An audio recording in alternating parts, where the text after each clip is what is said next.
a train out of La Mancha, and it carried him down to the sea.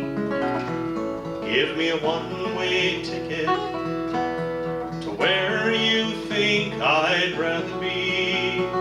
I don't know where the sun rises now, and I don't know where she will be. He caught a train from a Spanish sunrise, headed into an Irish sea.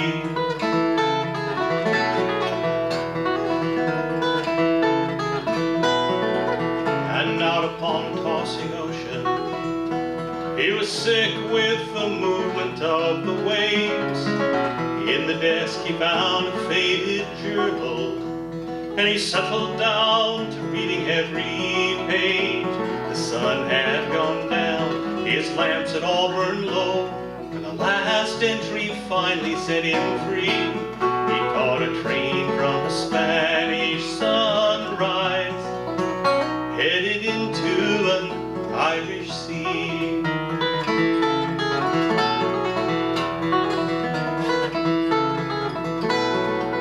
There came the sound of summer running as he stood beside the railing in the dawn, and a half-remembered memory inside him awakened from a slumber decades long. Casting aside the mirrored face he wore, against his tail a gentle mutiny. He caught a train from a Spanish sunrise, headed into an Irish sea.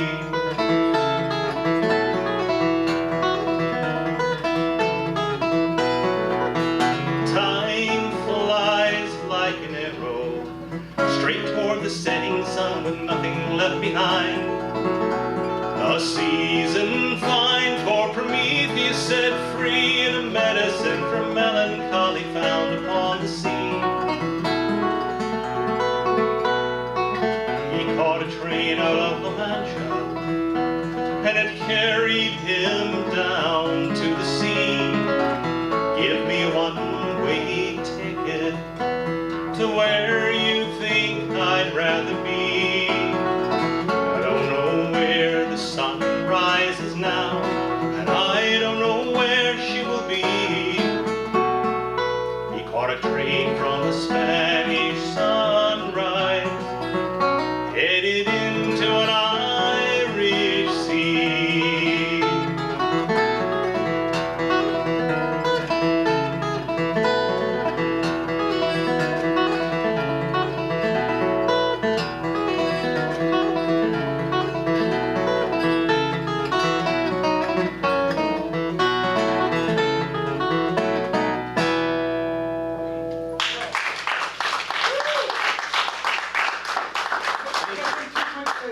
Huh? I can say two quick things. One is, I called you Kirk.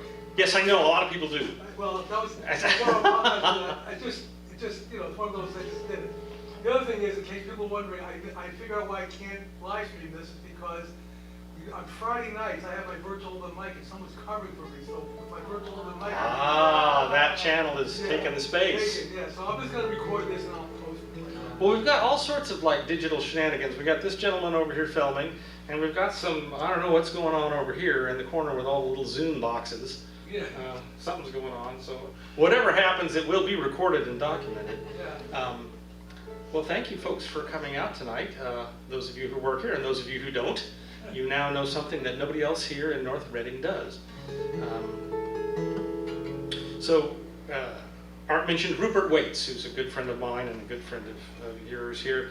And on the last CD, I recorded a tune of Rupert's about a young man out in Los Angeles who, during the Great Depression, lost his job. And somehow, Rupert and I, I'm not exactly sure how, he found work as a sharecropper out in Arkansas. So he and his young wife get up and they get their 3 kids and off they go to Arkansas. And that didn't work out either, because one morning this mama gets her kids up and she gets them dressed and she says, "Let's go." And she walked them back from Arkansas to California, leaving behind what I'm only going to assume was a fairly useless husband because he doesn't come into the story again.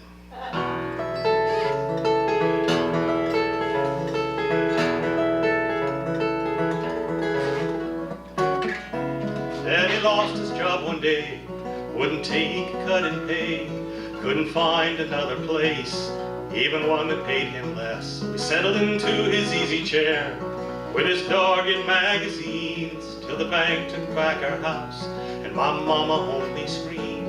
When she was a little girl, she dreamed she found a pearl hidden in the pocket of her pants, but the pants were full of holes. When she woke, the pearl was gone. She was only 6 years old. Hold on tight, my mama said. Keep your eye upon the sun. Faith in the road ahead. Days of mercy will surely come. When the world is blown apart in the eye of a hurricane, let strength and courage fill your heart. Days of mercy will come again.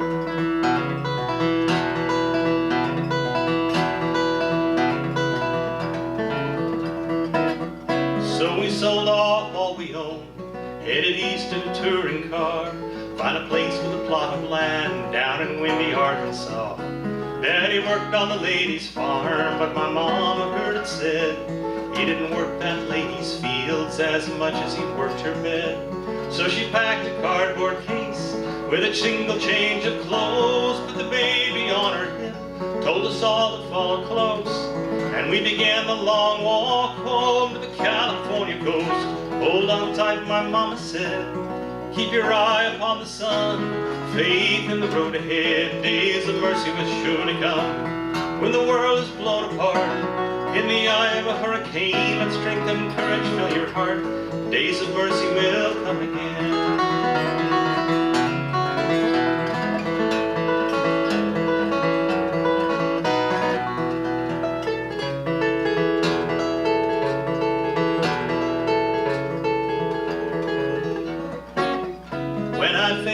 From the heat in the Oklahoma sun, Mama led me to a stream, dipped a cloth and bathed my head, walked all through New Mexico, and in the migrant worker camps I learned all there was to know about the kindness of the poor.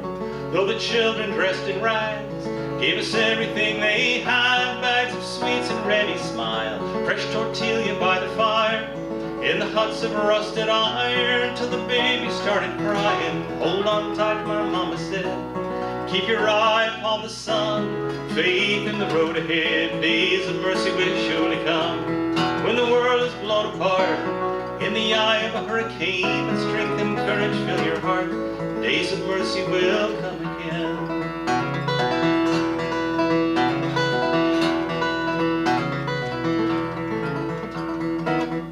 When we finally reached L.A.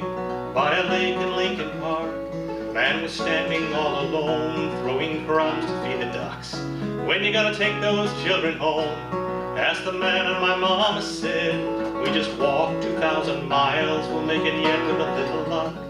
Then the man just turned away, said he guessed his time had come. He pulled out $2 bills, enough to see us right, for a can of pork and beans and some shelter for the night. Hold on tight, my mama said, keep your eye upon the sun, faith in the road ahead. Days of mercy will surely come. When the world is blown apart in the eye of a hurricane, let strength and courage fill your heart. Days of mercy will come again. Hold on tight, my mama said, keep your eye upon the sun, faith in the road ahead. Days of mercy will surely come. When the world is blown apart in the eye of a hurricane, let strength and courage fill your heart. Days of mercy will come again.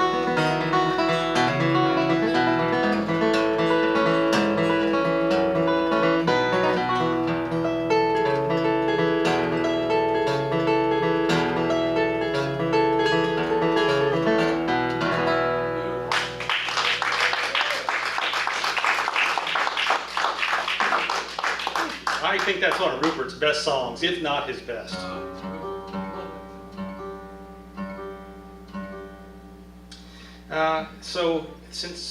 Let's see.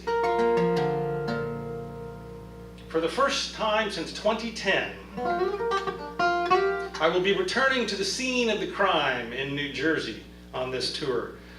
Back in 2010, I had a bunch of shows over in Ireland and Scotland, and at that point I was still living in Alaska. And so the day before I was supposed to fly to London, I had a show in upstate New York at the Borderline Folk Club, which doesn't exist anymore. The gentleman who ran it moved down to Florida. But the plan was to fly from Alaska to Seattle, and then from Seattle to Newark, New Jersey, which is just as bad today as it was 15 years ago.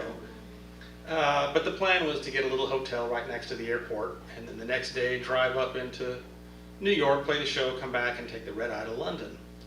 So we fly from Sitka, Alaska down to Seattle, and from Seattle to Newark, New Jersey. And we get the rental car, and we come out of a little rental car kiosk into the vast parking lot that is the New Jersey, passes for New Jersey wilderness. And at the far end of the parking lot, we can see the sign of the hotel, so just right there.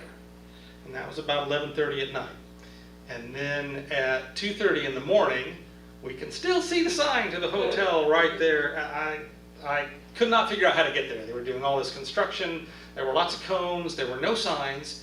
And I was living on an island in Alaska with a total of 10 miles of road on it. That was it. And I ended up on the New Jersey Turnpike 3 times. And back then, I don't know how it is now, but back then there were still people in the toll booth. And so the 3rd time we go through the toll booth, the lady comes out of the toll booth. Her name was Edna, we found this out. And Edna towers over the rental car, and she looked at me and she said, "Honey, I will smack you if I see you again." Oh, the night was warm and the sky was clear as we sank down through the air. We were lost and wandering through streets that did not care. And the onboard navigation, I swear, had gone insane, sending us in circles through streets that had no name. And suddenly we saw them with New York on our right. Light lay all about them, it was pushing back the lonely night. And we came into their presence and tried to find our way. Turned off the navigator to hear what they would say. And they were the toll booth ladies, those goddesses of the night. The toll booth ladies, when they're going wrong, they'll set you right. And it was in asphalt jungle, Lord, lost as I could be. A toll booth ladies rescue me. Well, now the 2nd time we saw them, they laughed and they said, "No, not quite. It's nice to see you here again, but you miss some lefts, you miss some rights now. Listen to my preaching, boy, and do not deviate, and you will reach your destination before it gets too late." And they were the toll booth ladies, goddesses of the night. The toll booth ladies, when you're going wrong, they'll set you right. And it was in the asphalt jungle, Lord, lost as I could be. A toll booth ladies rescue me. Well, now the 3rd time we saw them, they made us turn around. And Edna said, "I will smack you if you stay lost and don't get found, 'cause you're headed for Manhattan." And she lifted up her hand and showed to me the road that headed into the promised land. I said, "I can't get there from here. I can't get there from here. I can't get there from here." Well, I looked out, I saw that line from the window by my bed. It wasn't very far away, I should have walked instead. But I left my grateful fingerprints pasted to the glass. And I fell asleep while I was clutching a Jersey toll booth pass. And they were the toll booth ladies, goddesses of the night. The toll booth ladies, when you're going wrong, they'll set you right. And it was in the asphalt jungle, Lord, lost as I could be. The toll booth ladies, rescue me.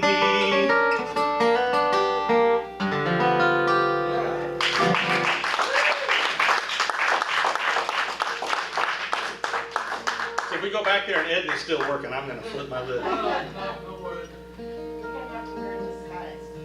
No word. I don't think she'd recognize me after 15 years of however many people go through her toll booth. We're just gonna do one set tonight, in case you were all wondering, and it won't be a huge, massive, long set because I'm 59 years old and my bladder will not last for a huge, long set.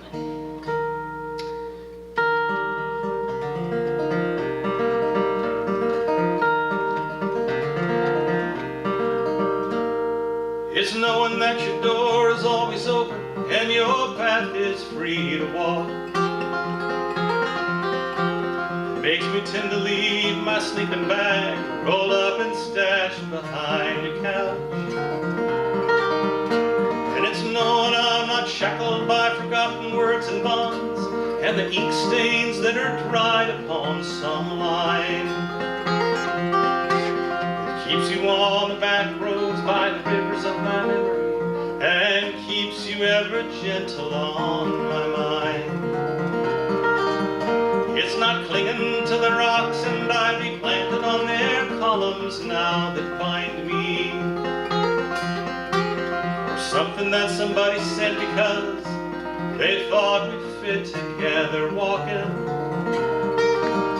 It's just knowing that the world will not be cursing or forgiving as I walk along some railroad track and find that you're waiting on the back roads by the rivers of my memory, ever smile and ever gentle on my mind.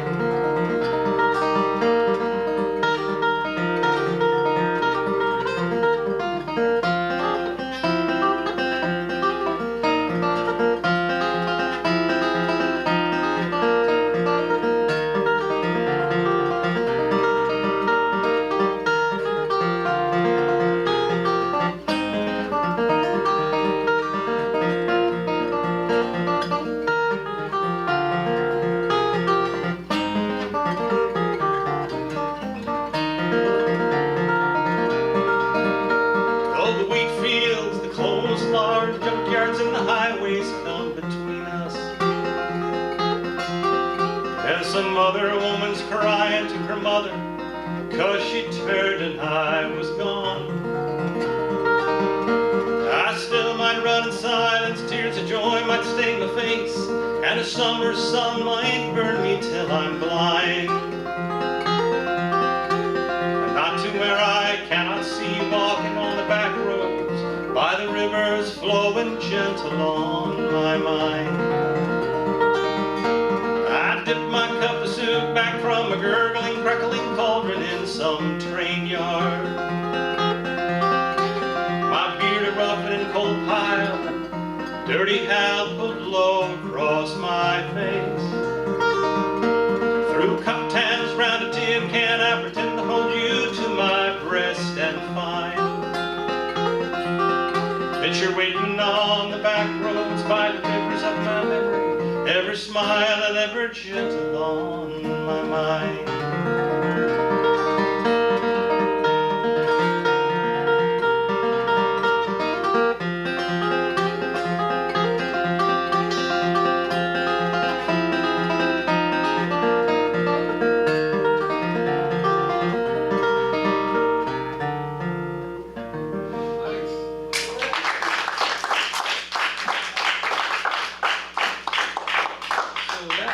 Tune by Mr. John Hartford.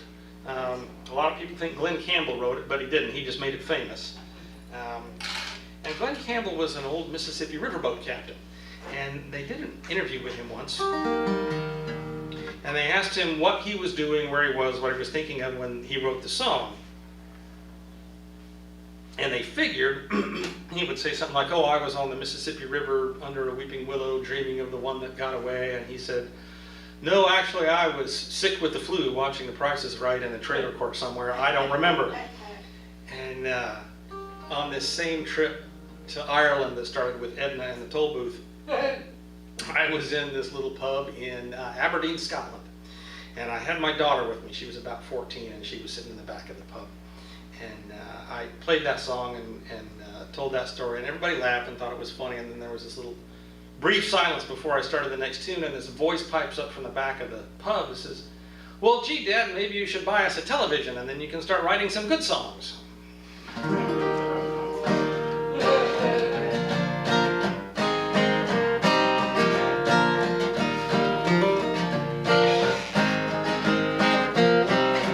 My lover was a sailor, slept in the belly of cold steel ships. My lover was a sailor, no harbor could she find. Held in place by angled lines, two ahead, none behind. Forgotten by her shipmates, ghosts upon the sand.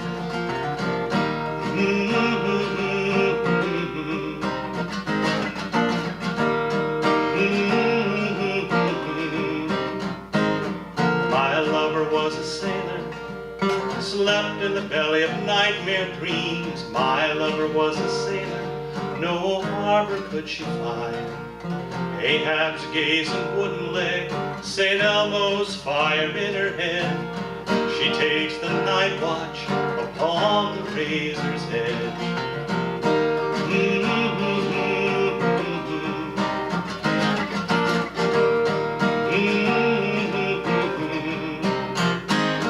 My lover was a sailor, slept in the belly of nightmare dreams. My lover was a sailor, no harbor could she find.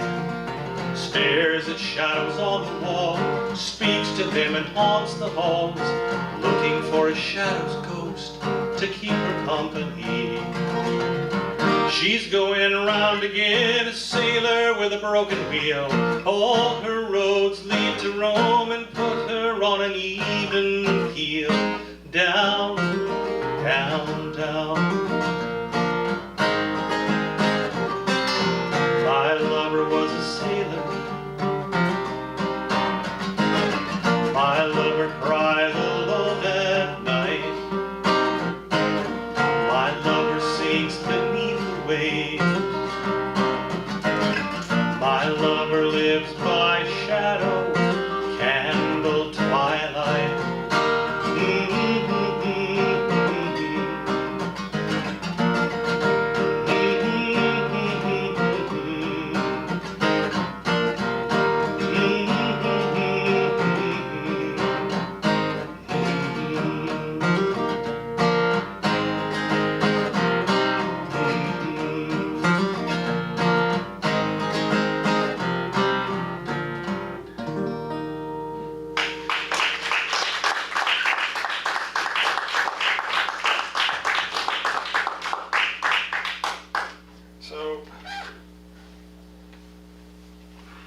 Woody Guthrie said that the job of the folk singer is to comfort the disturbed and disturb the comfortable.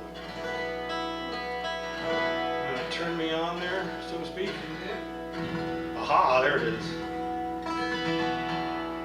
And sort of in a sort of similar, somewhat minor segue fashion, I'm sure the story is somewhat apocryphal, but St. Francis of Assisi is supposed to have stripped naked in front of his father and the bishop and walked naked into the streets of Assisi to reject his inheritance of wealth and power simply by virtue of being a white man. So I hope you are all comfortable on the folding chairs. I'm not going to disturb you by stripping naked and walking out into the streets of North Reading. Although I do play a nudist resort every couple of years in Idaho, of all places. But I do have an inheritance that I will reject, not only in this culture because I'm a white male, but my mother's family is from the deep, deep South, and they have a fairly awful history down there.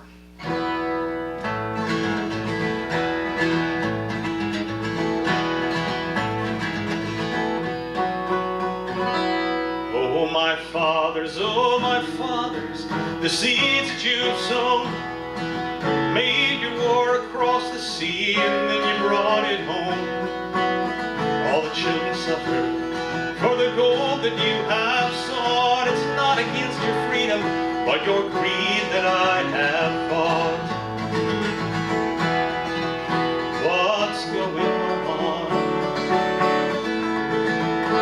what's going on.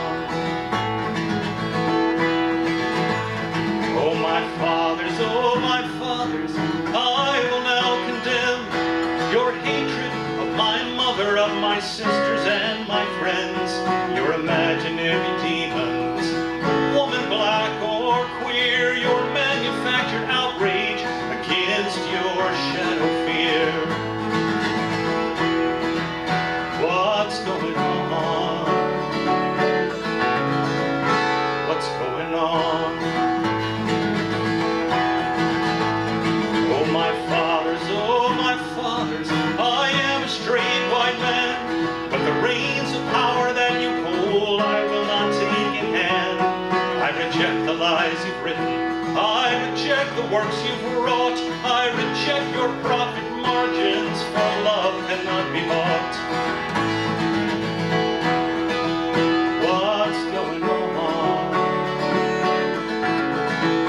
What's going on?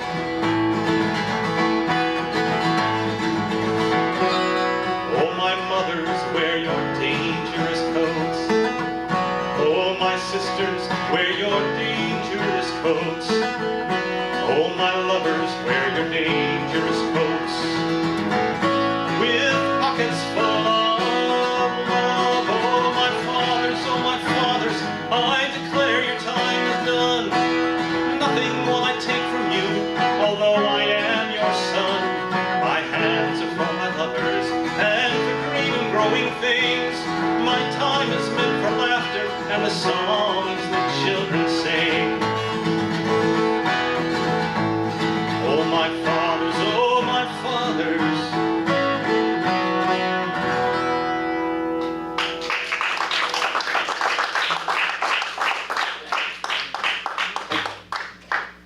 I play that song in Texas and everybody goes, "We don't like your kind here, boy." You're a brave man. Well, I'm not sure whether I was brave or just like not thinking ahead very much.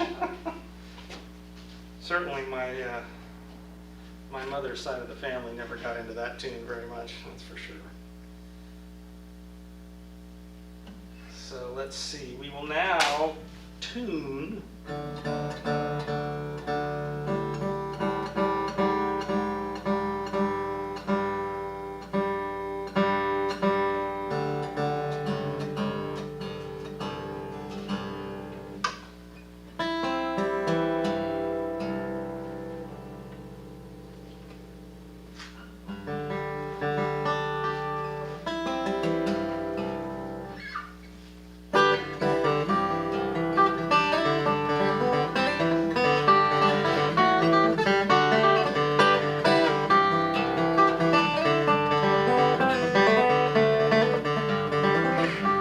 a stormy Sunday morning. The rain was pouring down, so I took refuge in the library uptown. And there I sulked and fretted like an angry child, until one of the librarians sat next to me and smiled. He was tall, he was handsome, his smile was like the sun. He said, "I think you need some help, you're looking rather glum." I hesitated briefly and then opened up my soul, and I told him why I wandered through the wet and cold. I said, "Oh, I am looking for heroes, like to drive the dark away, Superman to save the day, but all the skies are emptiness and gray. It's ordinary every day, 9 to 5 with bills to pay. Captain Marvel's far away, tell me, where have all the heroes gone?"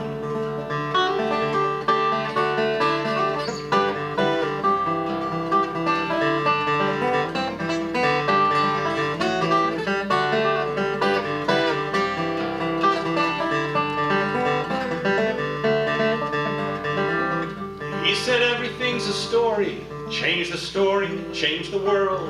Here you'll find the answer to the question you have hurled. There is no more fertile soil for the heroes that we need.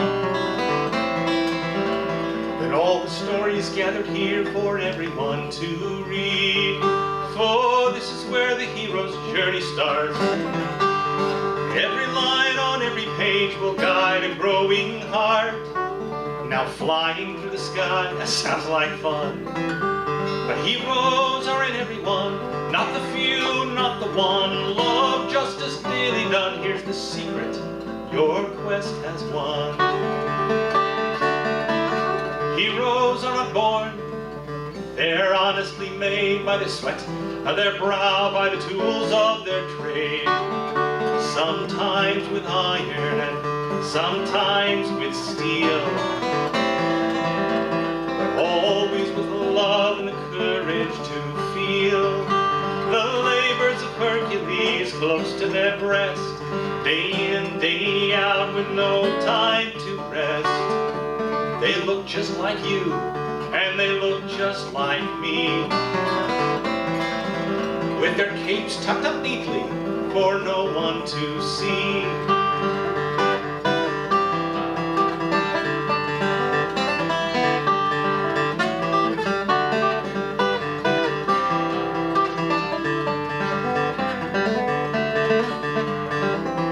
Well, I sat there bewildered, I sat there perplexed.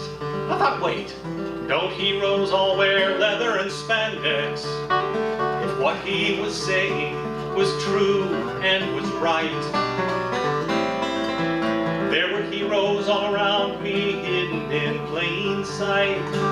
And then there came a voice by our knees. A very young child said, Mr. Kent, help me, please. My mother said, you tell me where to look to find this very special book. It's all about the dinosaurs with lots of colored pictures, mostly from the late Cretaceous, but before the Cenomanian-Turonian boundary event, because that's the best part of the Mesozoic, when Tyrannosaurus Rex and Quetzalcoatlus were around, and they are like so totally cool. Mr. Kent, help me please. That I can do, said the man as he rose, and he pointed the child towards the books that he chose. He winked as he passed me, and I saw on his chest, under his shirt, the red shape of an S. Oh, heroes are not born there, honestly made by the sweat of their brow, by the tools of their trade.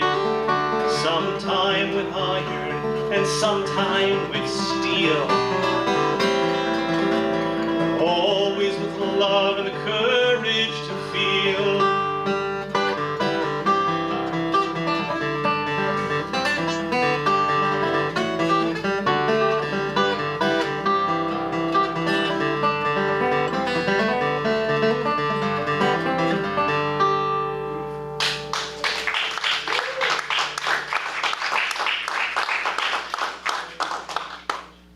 I did have a previous career in academia. I have a PhD in quantitative modeling, and I used to do what's called stock assessment modeling up in Alaska, where we write statistical probability models for fish populations, and we predict what's going to happen the next year, and based on that the fisheries managers decide how total permissible catch.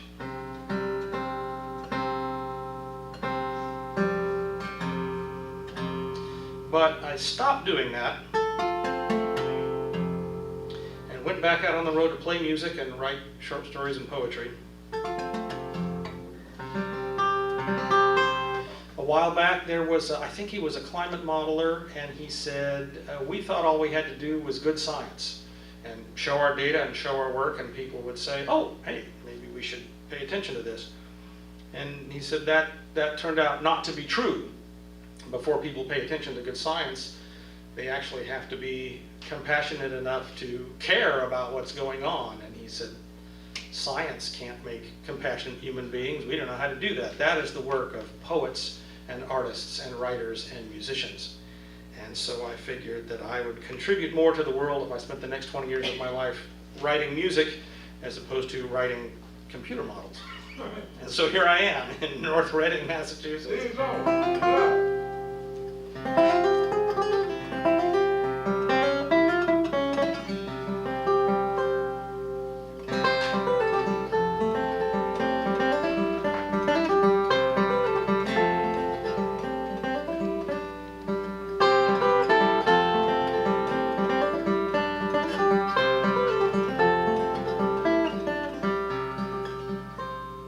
God was dead one morning. It was 9 a.m. Struck down by a radar dish that stretched to heaven's end. And when the prophet heard the news, she laughed until she cried. And then she shouted, God is dead, long live the divine. Then in the rain, along the strip, her holiness, she let it slip all night long. Stand on the walls of Jerusalem, cry out to a desert land, that we need not guns in the darkness, we need water from the sand. Oh, oh, oh, oh, oh, oh, Jerusalem.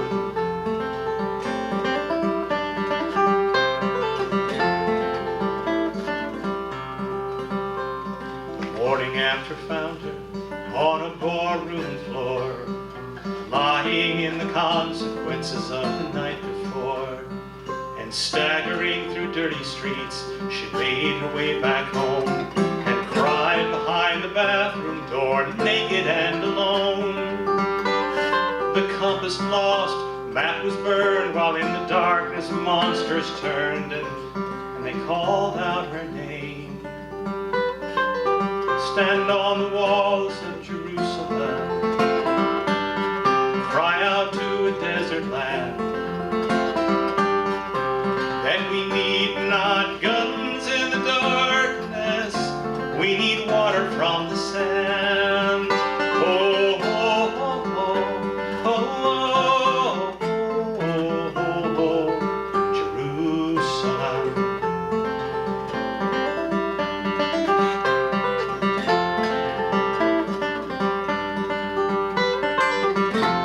It's a miracle, a rare device, begotten for a beggar's price. It's been 40 years and a day, time to wipe this weary mud away.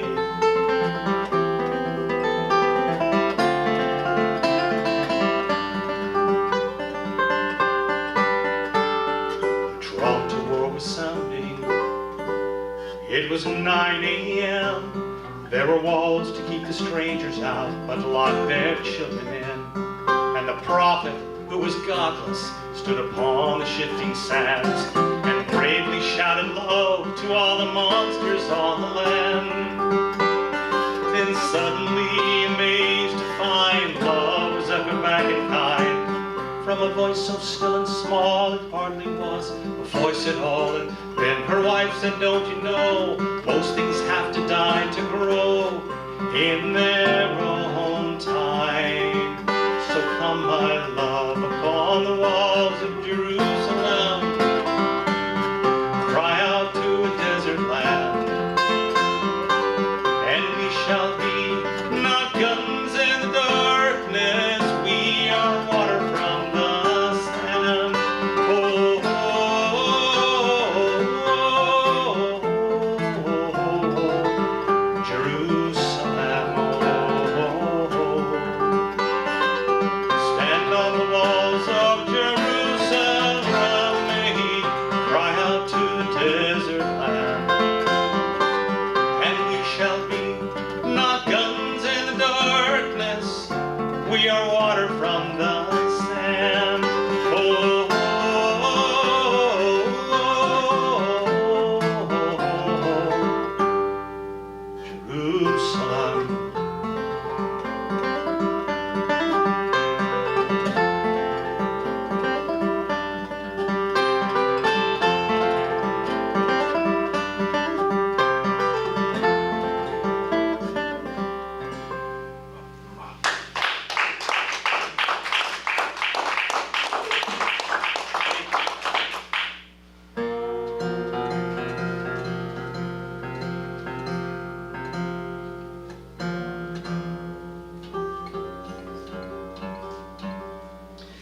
this is the favorite of all of the songs that I've written. Walls of Jerusalem is right up there, and we'll do a couple others just here to close out. They're up there with it, but this one is the favorite, I think. And I love playing this song for women who are old enough to have some dirt between their toes and some starlight in their hair. And that's because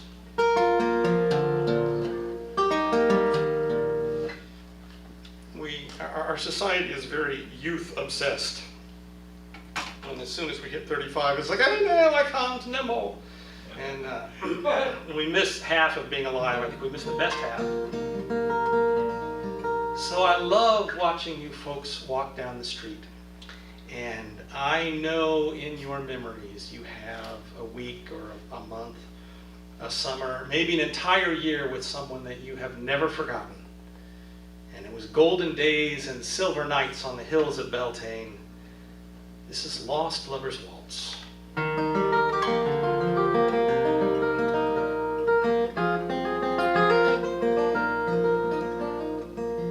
Alone on the dance floor at midnight, waiting for you to appear.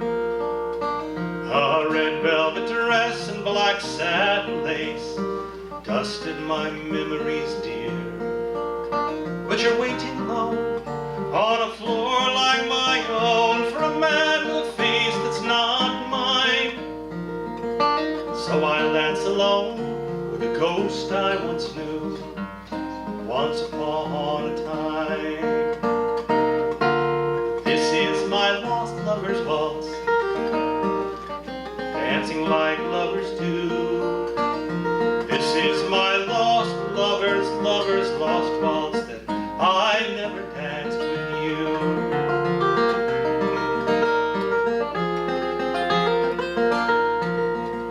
And down by the water where the minstrels all play, and the painters they wait for the light, the dancers they sit with their feet in their hands and quietly rest from the night. And the playwrights they sit with their quills in their hands and they drink their black coffee like wine. But no words they write can turn back the pages when you were the measure of time. This is my lost lover's waltz, dancing like lovers do. This is my lost lover's lost waltz that I never danced with you.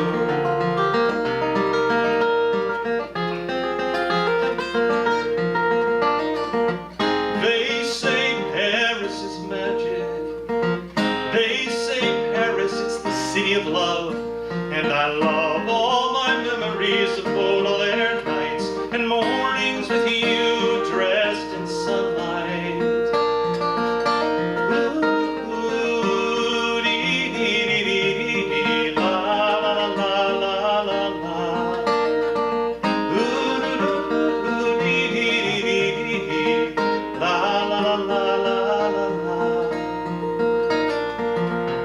Alone on the dance floor at midnight, candles beginning to fade. The mirrors are empty, they won't show my face. Shadows in silent parade. Then locking the doors as I make my way home through the empty streets crowded too soon. Following footsteps that lead ever onward, stepping in time with the moon. This is my lost lover's waltz, dancing like lovers do. This is my lost lover's lost waltz that I never danced with you.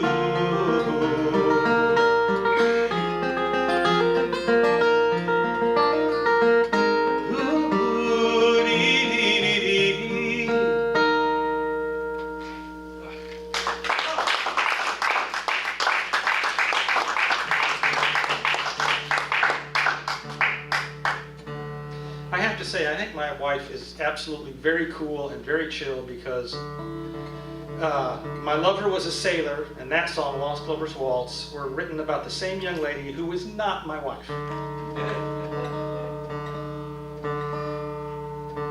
But she still likes both of them. So for her, out in the Irish Sea, between Ireland on one side and Scotland and Wales on the other, is a little tiny island. It's about 32 miles long and about 14 miles wide, and it's called the Isle of Man.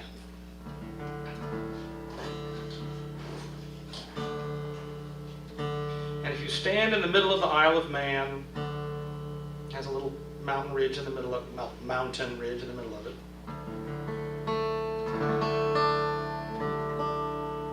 And you look to the east at sunrise, you can see Wales and Scotland all lit up. And if you look to the west at sunset, there's Ireland in the clouds. And on the western shore of the Isle of Man is a little tiny town called Kirkmichael, where my wife spent a good part of her growing up.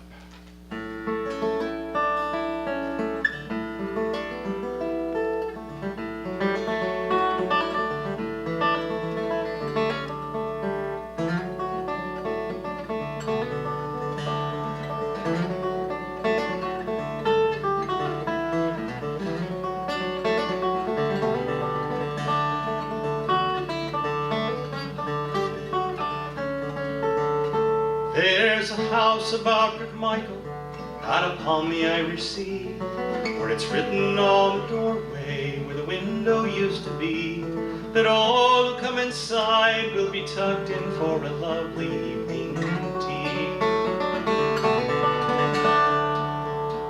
There's a house about Kirkmichael, and it's tilted on its side, drunk upon the tempest, surrounded by the tide.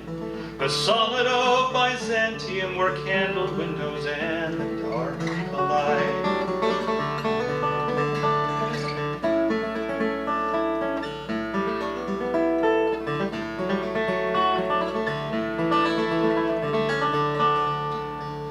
There's a house about Kirkmichael, and it's full of sleepy bears, and a dozen shabby tigers who pounce upon the stairs. And out along the widow's walk, Joe Strummer singing with the mescaleers. And while about Kirkmichael is a child who loves the dogs, and one who planted flowers from the garden catalogs, and one who builds a dragon sitting softly in the heavy autumn fogs.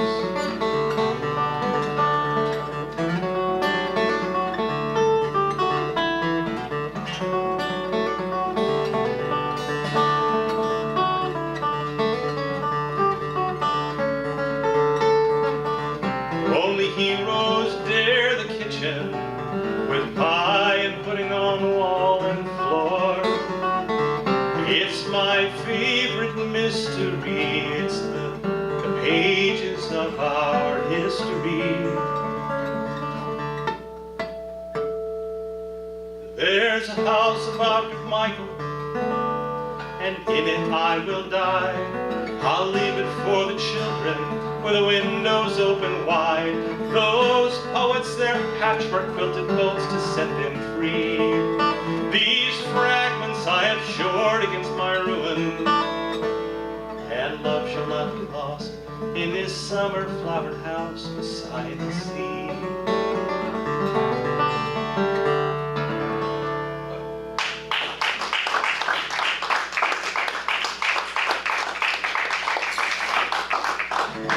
We'll finish up with just two more. We'll do one on the 6th, and we'll finish up with a story. How many people here, does anybody here know who the Selkies are? Anybody know who the Selkies are? Oh, okay, well, then we'll tell a story about the Selkies. If I tell it wrong, you won't know, so it'll be fun. Now, the madness of Don Quixote was not that he wore cardboard armor or thought that windmills were giants. Those were really good clues. Any psychologist could say, yeah, you're a little bit off. But they weren't the core of his madness. The core of Don Quixote's madness was that he expected that the world would recognize his naked idealism.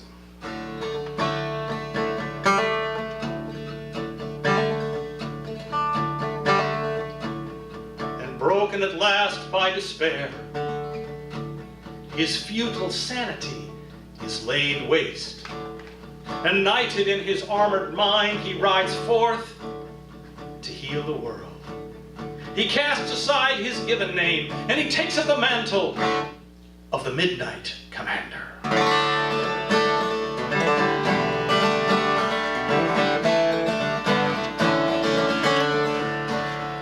He patrolled the New York subway, the Q train Broadway line, from 96th on down to Coney Isle. His superhero mask was red, it was a pair of underwear, with a rubber boots and keep a kitchen towel. And he knew the nightly riders, he called them all by name, and they made sure his nightly fare was paid. While his history was hidden and his origins obscure, on a ragged subway seat, a New York hero he was made.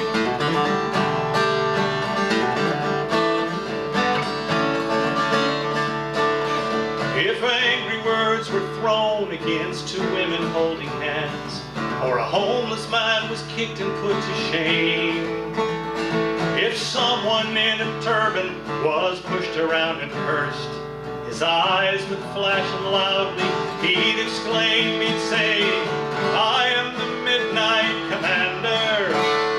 Oh, I am a flame, I am a beacon in the night.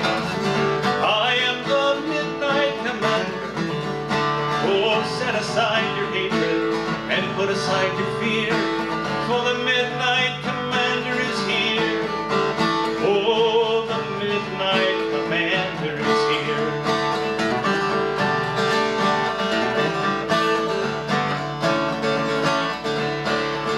Now everyone he challenged, they felt his gentle power, and they'd falter in their hatred and their pain, standing quiet, wondering at the seasons of the heart, and an old man in pajamas on the train.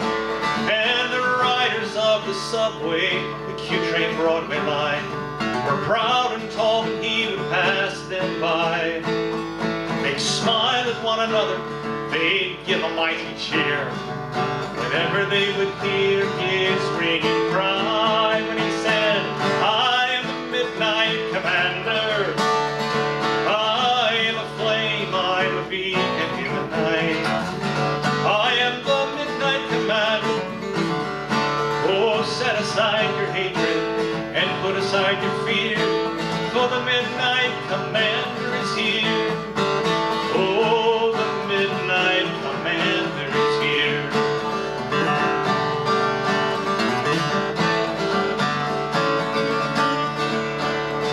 But all good deeds are punished, and someone finally made the call to New York's Metro Clinic with a tale. And a bed check found one empty, they found the window open wide, they found footprints headed toward the subway rail. And so the lords of Bethlehem came, each one dressed in white, and they found him riding on his nightly fare. They called him by his given name, and they took away his soul, and brought him back to his confused despair. But I am the Midnight Commander, he said as they gently led him off into the night. But I am the Midnight Commander, who will keep them from their hatred and rescue them from fear. If the Midnight Commander's not here, if the Midnight Commander's not here. Now the New York City subway, the Q train Broadway line, gallops through the night just like before. But at 96th and 2nd, all the riders take a stand, for New York's Don Quixote was no more. And on the empty platform, as the train goes on its way, if you listen very closely, you can hear the voices say, they say, remember, remember. Don't give in to hatred or to fear. Remember, Oh, remember now, the midnight commander was here. Well, it started in Manhattan. It was a single burning flame. It spread to Queens, the Bronx, then Brooklyn, and Staten Island was the same. At Macy's, they ran out of red underwear, and rubber boots could simply not be found. They carved the words into the subway walls, and 1,000 voices thundered with sound. And the words said, I am the midnight commander. Yeah, I am a flame, I am a beacon in the night. I am the midnight commander. Oh, set aside your hatred and put aside your fear, for the midnight commander is here. Oh, the midnight commander is here.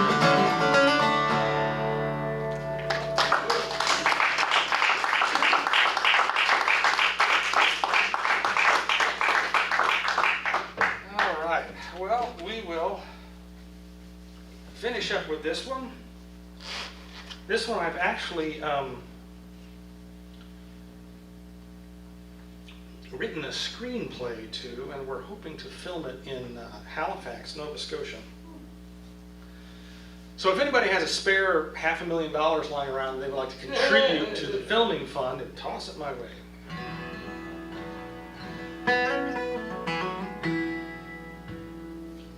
Now the Selkies are the seal people, those who can take off their seal skins and become human and walk on the land. And on certain beaches, if you know where to look, you will find them dancing all night long under the full moon. Oh, moon and tide, the water is deep, the water is wide.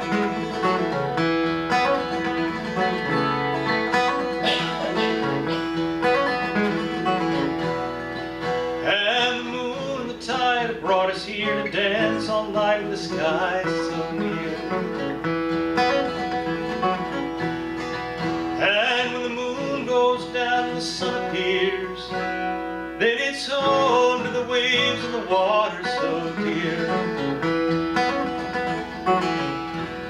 Now, on this particular night, near this particular beach, an old fisherman was rowing home late one night after casting his nets off the outer banks, and he heard the sound of singing across the waters, and he looked, and he saw the Selkies dancing under the full moon. And one particular Selkie caught his eye and made his heart race, because like him, her face was a net of wrinkles, and her great mane of hair was the color of driftwood long, long on the beach. But she was as merry and jumped as high as any in that company, and he watched for a long time from the dark waters before setting his oars in and rowing away home. And when next the moon was full, the old fisherman took a basket, and he filled it full of fish from the day's catch, and he went down from his little house near the sea to the beach where he knew the Selkies would be dancing. And when they saw him, they were afraid, and they ran to the far end of the beach, and they huddled about their sealskins. Because in all the stories, a man who is in love with a Selkie will steal her skin and take away her power. So she can't go back into the water, and she has to stay with him. But the old fisherman showed them the basket of fish that he had brought, and he held out his hands to show that he meant no harm. And he walked up to the old Selkie he had seen the month before, and he said, I am old, and the few years that remain to me would be but the blink of an eye to one such as you who lives so long. And I am afraid of the dying and the darkness. And I would like to invite you to come as my guest and stay with me in my house and tell me all the marvels you must have seen. It's not just fish and seaweed down there, is it? There are other things. And then maybe when the day comes, it'll be naught but a change of wind. And the old Selkie glared at him, and she thrust her sealskin behind her, and he said, no, I would never try to take your sealskin from you. I know that's what all the stories say, but I'm too old for love, but I'm not too old for friends. And the old Selkie peered at him, and her eyes grew round until for a moment she really sort of did look like a seal. And then she reached out and she touched him gently on the side of the cheek, and she spoke but a single word. She said, "Wait." And then, giggling like a schoolgirl, she threw on her sealskin and dove home beneath the waves. Well, the old fisherman went home, and he went to sea, and he cast his nets, and he mended his sails, and he sold his fish at market. And that night with the Selkies faded like a dream that comes just before the sunrise. But when next the moon was full, the old fisherman filled his basket full of fish, went down from his little house to the beach where the Selkies were dancing. And the old Selkie came up to him, and she held out her hand and spoke but a single word. She said, "Dance." Oh, moon and tide, the water is deep, the water is wide. And the moon and the tide have brought us here to dance all night with the sky so clear. And when the moon goes down and the sun appears, then it's home to the waves and the water so dear. The old fisherman danced all night with the Selkies, and in the morning the old Selkie reached out and touched him gently on the side of the cheek before disappearing into the waves. When next the moon was full, the old fisherman fills his basket full of fish, goes down to the beach, danced all night with the Selkies, and in the morning the old Selkie came up to him, held out her hand and spoke but a single word. She said, "Beard." The old fisherman thought for a moment. He pulled out his knife that had cut nets and rope and fish, and he cut off his great beard square below the chin, and he gave it to her, and she took it with her into the sea. And when next the moon was full, the old fisherman filled his basket full of fish, went down to the beach, danced all night with the Selkies, and in the morning the old Selkie came up to him, and she held out her hand and spoke but a single word. She said, "Hair." The old fisherman pulled out his knife again, and he cut off his great mane of hair square on the top of his head, and he had little bits sticking out. And Selkies laughed at him and ran their hands over his head, and he laughed too, but he gave the hair to the old Selkie, and into the sea it went. When next the moon was full, the old fisherman filled his basket full of fish, went down to the beach, danced all night with the Selkies, and in the morning the old Selkie came up to him, and she had a tiny seashell of a creature that he didn't know. And she held it out to him and spoke but a single word. She said, "Blood." Out came the knife again, and a moment later the tiny shell was full of blood, and she cradled it like a newborn as she went into the water. And after that, every month that the old fisherman went to dance with the Selkie, at the end of the night, the old Selkie would ask him for a gift. And one night it was one of his boots, and he went home in one boot and one sock. And one time she asked him for his greatcoat that he wore to sea when the weather grew foul. And each time, whatever she asked, he gave it to her freely, without question or condition. And then there came the night when the moon rose full over fields ripe for harvest, and the salmon were swimming upstream in every river. And the old fisherman filled his basket full of fish, and he went down to the beach. He gave the fish to his friends, but he was very tired that night, and he couldn't dance.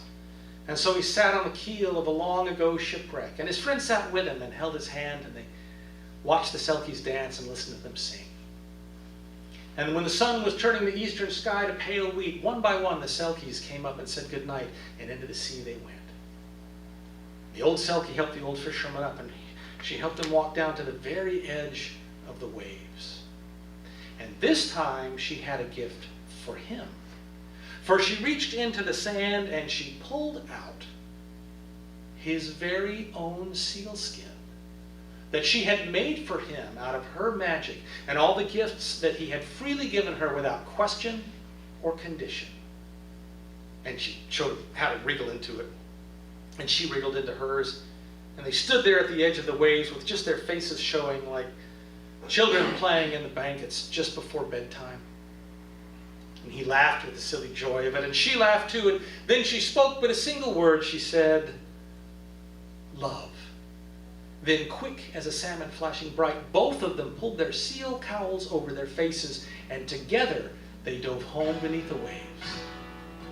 When the moon goes down, the sun appears, then it's home to the waves and the water so dear.